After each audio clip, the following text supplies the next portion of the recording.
Market की direction को perfect identify करने के लिए ये 4 पॉइंट हमेशा आपको ध्यान रखना चाहिए। अगर आपका डायरेक्शन सही है तो ट्रेड के सही होने की प्रोबेबिलिटी ज़्यादा होगी, या अगर अपनी एक्यूरेसी को बढ़ाना चाहते हो तो डायरेक्शन में आपको मास्टरी करनी पड़ेगी, परफेक्ट डायरेक्शन को आपको आइडेंटिफाई करना पड़ेगा। तो सबसे पहले मैं आपको फर्स्ट पॉइंट के बारे में बता देता हूँ। जब भी आप डायरेक्शन को आइडेंटिफाई करते हो, मार्केट हमेशा एसल हंटिंग की वजह से चलता है। जैसे कोई कार है, फ्यूल की वजह से चलती है, चाहे पेट्रोल है या डीजल है या इलेक्ट्रिक है, वो चार्ज करोगे तभी चलेगी। सेम मार्केट है, मार्केट चलता है एसल हंटिंग की वजह से, लिक्विडिटी की वजह से। तो मार्केट के मोमेंटम करने का तरीका ही अगर लिक्विडिटी है, तो क्यों ना अगर हम मार्केट के डायरेक्शन को आइडेंटिफाई करते हैं तो उसी तरीके को हम यूज करें। जैसे हमारा फर्स्ट पॉइंट ये है, हम देखेंगे सबसे पहले मार्केट में बायर्स के स्टॉप लॉस को और सेलर के स्टॉप लॉस को। अगर मार्केट में बायर्स के स्टॉप लॉस अवेलेबल है तो मार्केट कोशिश करेगा डाउन साइड आने की। अगर सेलर के स्टॉप लॉस अवेलेबल है तो मार्केट क्या कोशिश करेगा, अपसाइड जाने की कोशिश करेगा। क्यों? क्योंकि अगर किसी ने बाई किया है, उनकी स्टॉप लॉस यहां पर डाउन साइड है, तो जैसे ओपन होगा ज्यादा से ज्यादा लिक्विडिटी कहां पर मिलेगी, यहां पर जिनका एसएल है, तो मार्केट क्या करेगा, डाउन साइड आने की कोशिश करेगा। अगर सेलर से एक्टिव है तो उनका स्टॉप लॉस यहां पर रहेगा, तो मार्केट में अपसाइड में ज्यादा लिक्विडिटी मिलेगी। मार्केट को अपसाइड जाने में ज्यादा जोर नहीं आएगा जितना डाउन साइड में आएगा, क्योंकि यहां पर ऊपर की तरफ मार्केट का फ्यूल है, क्या है, लिक्विडिटी और एसएल। तो हमारा फर्स्ट पॉइंट ये है, हम देखेंगे बायर्स और सेलर के स्टॉप लॉस को। इसके बेस पर हम कैसे मार्केट की डायरेक्शन को आइडेंटिफाई करेंगे, यहां पर हम समझने की कोशिश करते हैं। अगर यहां पर आप मार्केट में देखोगे, इसने ऊपर की तरफ ब्रेकआउट किया, जो भी लोग यहां पर बाइंग किए होंगे उनको मार्केट यहां पर निकाल चुका है। यहां पर निकाल के कहीं ना कहीं डाउन साइड में क्लोजिंग किए, तो यहां पर किसके स्टॉप लॉस रहेंगे, सेलर के स्टॉप लॉस है, क्योंकि मार्केट बायर्स के स्टॉप लॉस को तो डाउन साइड में आके ब्रेक डाउन करके यहां पर क्लोज कर दिया है, लो को ब्रेक कर दिया, तो मार्केट बायर्स के स्टॉप लॉस को तो हिट कर चुका है। अगर स्टॉप लॉस सेलर्स के पड़े तो मार्केट क्या करेगा, अपसाइड जाने की पॉसिबिलिटी ज्यादा होगी। इसलिए इस दिन हमने मार्केट की डायरेक्शन को कैसे आइडेंटिफाई किया, क्योंकि अपसाइड में जाएगा, यहां पर सेलर के स्टॉप लॉस यहां पर अवेलेबल थे। अगले दिन अगर हम समझने की कोशिश करें, जैसे आज के दिन, प्रीवियस दिन मार्केट यहां पर ओपन होने के बाद पहले इस लेवल को ब्रेकआउट किया, फिर इसने ऊपर की तरफ ब्रेकआउट किया, तो जो भी लोग यहां पर बाय किए या यहां पर बाइंग किए, उनको मार्केट एम पैटर्न बना के एक अच्छा खासा रिट्रेसमेंट के साथ में 57,000 का है, उसको भी ब्रेक डाउन किया। मार्केट ने काफी टाइम यहां पर टाइम स्पेंड किया, तो जो भी लोग यहां पर बाई किए थे वो निकल चुके हैं, उनका स्टॉप लॉस यहां पर हिट कर चुके हैं, या वो अपनी पोजीशन को एग्जिट कर दी। तो यहां पर कुछ छोटे मोटे सेलर्स होंगे। दूसरी बात क्या है, आज मार्केट जैसे ओपन हुआ, जब बायर्स की स्टॉप लॉस नहीं है, तो या तो मार्केट सेलर की स्टॉप लॉस क्रिएट करवाएगा, उसके बाद मोमेंटम करेगा। सेम चीज मैंने आपको 8:30 बजे जब लाइव आया था तभी बोला था। तो मार्केट आज ओपन हुआ, पहले मार्केट ने एक लो लगाने के बाद क्लोजिंग प्राइस को ब्रेक किया, उसके बाद बार बार मार्केट लोअर लो पोजीशन बनाया, इसके लो को ब्रेक किया, फिर इसके लो को ब्रेक किया, यहीं पे टाइम स्पेंड किया। जब सेलर की स्टॉप लॉस यहां पर क्रिएट होगी तो उनका एसएल खाने के लिए मार्केट ने अपसाइड का मोमेंटम किया। तो ये हमारा फर्स्ट पॉइंट हो गया, जहां पर बायर्स और सेलर की स्टॉप लॉस को देख के हम मार्केट की डायरेक्शन को आइडेंटिफाई करते हैं। सेकंड हमारा पॉइंट क्या है, मार्केट का क्लोजिंग प्राइस। क्लोजिंग प्राइस के बेस पर आप कैसे डायरेक्शन को आइडेंटिफाई करोगे। मान लो मार्केट का क्लोजिंग प्राइस यहां पर है, अगर मार्केट गैप अप ओपनिंग हो गया तो वो खुद अपने आप में एक पॉजिटिव साइन है। वहां पर जितना ज्यादा बायर्स का कॉन्फिडेंस आएगा उतना सेलर का कॉन्फिडेंस नहीं आ पाएगा, उतनी ज्यादा बायर्स एक्टिव होंगे उतनी ज्यादा जल्दी सेलर्स एक्टिव नहीं होंगे, तो मार्केट का डायरेक्शन अपसाइड होने की पॉसिबिलिटी है। सेम अगर मार्केट गैप डाउन ओपन होता है, ये आपका क्लोजिंग प्राइस हो गया, तो यहां पर खुद अपने आप में एक नेगेटिव साइन है, वहां पर सेलर का कॉन्फिडेंस ज्यादा रहेगा बायर्स के मुकाबले, तो मार्केट का जो डायरेक्शन होने वाला है वो डाउन साइड में होने वाला है। जैसे उसके बेस पर हमने कैसे डायरेक्शन को आइडेंटिफाई किया, मार्केट में क्लोजिंग प्राइस कहां है, यहां पर। जैसे मार्केट ओपन हुआ, ओपन होने के बाद अपने क्लोजिंग प्राइस को अपसाइड में ब्रेक किया, जैसे फर्स्ट कैंडल स्टिक के ऊपर जो आपका क्लोजिंग प्राइस है उसी के ऊपर मार्केट ने यहां पर टाइम स्पेंड किया, तो मार्केट ने यहां से कंटिन्यू अपसाइड का मोमेंटम देखने को मिला। क्या मार्केट ने किसी भी टाइम आपका जो ये क्लोजिंग प्राइस है इसको डाउन साइड में ब्रेक किया है क्या? बिल्कुल नहीं। इसका मतलब क्या है कि मार्केट का डायरेक्शन अपसाइड में, वहां पर बहुत ज्यादा जल्दी बाहर से एक्टिव होंगे, और बाहर से एक्टिव होंगे इसका मतलब क्या है, मार्केट अपसाइड में जाएगा। और यहाँ पर जो सेलर्स है उनका एसएल खाना भी बहुत ज्यादा आसान हो जाएगा।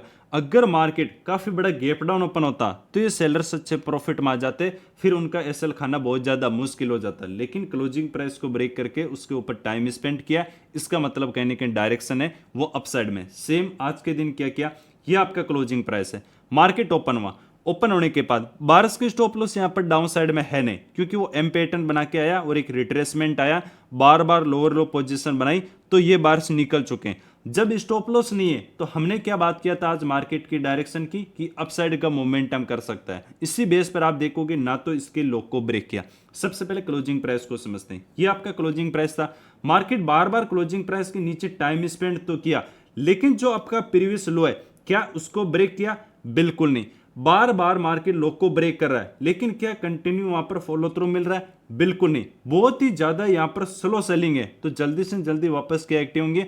ये ओनली फॉर किस लिए आया? क्योंकि ऊपर सेलर के स्टॉप लॉस नहीं है, तो मार्केट क्या करेगा, पहले सेलर के एसएल क्रिएट करवाने की कोशिश करेगा, उसके बाद ये अपसाइड का मोमेंटम करेगा। इसलिए मार्केट क्लोजिंग प्राइस के पास नीचे काफी टाइम सस्टेंड किया, बार बार लोअर लो पोजीशन बनाई, इस लो की रिस्पेक्ट किया जो प्रीवियस लो है, और मार्केट यहीं से कंटिन्यू अपसाइड में गया। तो यहाँ पर हमने क्लोजिंग प्राइस को जैसे ब्रेक किया उसी के ऊपर यहाँ पर टाइम स्पेंड किया, तो यहाँ पर मार्केट का डायरेक्शन क्या हो गया, अपसाइड में। इस बात को हमेशा ध्यान रखना, जो क्लोजिंग प्राइस है अगर अपसाइड में तो इसका मतलब कहीं ना कहीं पॉजिटिव है, क्लोजिंग प्राइस से डाउन साइड है इसका मतलब कहीं ना कहीं नेगेटिव है। वहां पर बायर्स जल्दी एक्टिव होंगे, यहाँ पर सेलर्स जल्दी एक्टिव होंगे, तो मार्केट क्या उसी साइड को मोमेंटम को कंटिन्यू कर सकता है, बट उस क्लोजिंग प्राइस को सस्टेन करना चाहिए। जैसे यहाँ सस्टेन नहीं किया तो मार्केट ने अपसाइड के मोमेंटम को कंटिन्यू किया। तीसरा हमारा जो लॉजिक क्या है क्लोजिंग प्राइस की, क्लोजिंग प्राइस किसके फेवर में? जैसे अगर मार्केट में बायर्स के स्टॉप लॉस अवेलेबल है, क्या मार्केट बायर्स के फेवर के अंदर क्लोज किया है या फिर सेलर के फेवर के अंदर क्लोज किया है? जैसे यहां पर हम सिर्फ देखते हैं, क्लोजिंग प्राइस को देख लिया कि हमने क्लोजिंग प्राइस यहां पर आप देखोगे कहीं ना कहीं सेलर के फेवर में, बायर्स को मार्केट निकाल चुका है। तो जैसे क्लोजिंग प्राइस रिस्पेक्ट किया उसके बेस पर हमने डायरेक्शन को आइडेंटिफाई करने का तरीका हमने बता दिया। तीसरा हमारा जो कॉन्सेप्ट है वो है ओपनिंग प्राइस, की मार्केट ओपन कहां पर हो रहा है। जैसे अगर यहां पर सेलर के स्टॉप लॉस अवेलेबल है, इसलिए हमने क्या बोला था कि market flat normal gap up gap down open होता है तो कहीं ना कहीं मार्केट अपसाइड का मोमेंटम कंटिन्यू कर सकता है, क्योंकि यहां पर सेलर के स्टॉप लॉस है तो एसएल खाने के लिए मार्केट अपसाइड में जा सकता है। लेकिन अगर सेम यहां पर काफी बड़ा मार्केट गैप डाउन ओपन हो जाता तो फिर ये जो सेलर्स है अच्छे खासे प्रॉफिट में आ जाते, तो इनका एसएल खाने के लिए अपसाइड जाने की पॉसिबिलिटी कम हो जाती। फिर मार्केट में ये सेलर्स कभी भी अपना प्रॉफिट बुकिंग कर सकते हैं। फिर मार्केट जैसे अपसाइड में जाता वापस कहीं ना कहीं होल्ड करता, एसएल क्रिएट करवाता, उसके बाद मोमेंटम करता, क्योंकि काफी बड़ा गैप डाउन ओपन होने से ये अच्छे खासे प्रॉफिट में आ जाते। लेकिन यहाँ पर फ्लैट ओपन होते कंटिन्यू यहाँ पर फास्ट सेलिंग या फास्ट ऊपर की तरफ बाइंग मोमेंटम क्यों आया? क्योंकि यहाँ पर सेलर के स्टॉप लॉस थे, उनका एसएल खाने के लिए मार्केट अपसाइड का मोमेंटम किया, तो यहाँ पर ओपनिंग प्राइस जरूरी हो गया।